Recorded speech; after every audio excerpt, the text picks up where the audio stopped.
On the left side of your screen, dime-sized hail hurled across West Dallas. On the right side of your screen, that's Oakland Avenue underwater on Milwaukee's east side. A similar scene playing out in neighboring River West. This is video of flash flooding right near Humboldt and Chambers, and that is where we find 12 News' Nick Board tonight. Nick, those streets turned basically into rivers.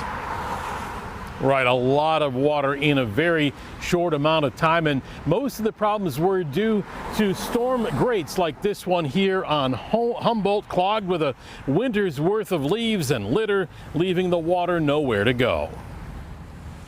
Heavy rains Friday morning came in two waves about an hour or so apart. But all of that water was making waves for hours to come. Tell me what it was like this morning.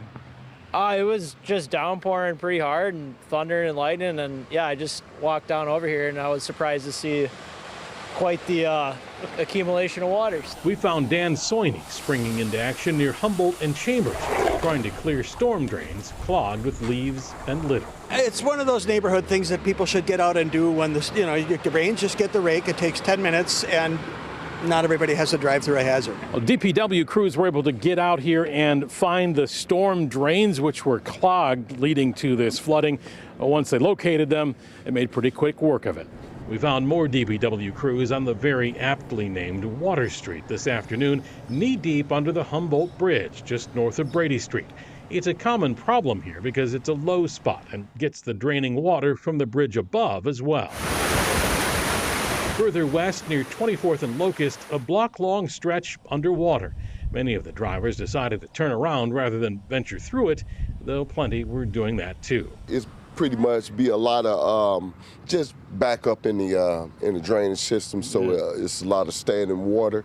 And as I was walking up, I was just thinking about that. Should I try to find a grate to clean out to let the water loose? But first, he and his grandnephew have to get around or through the water.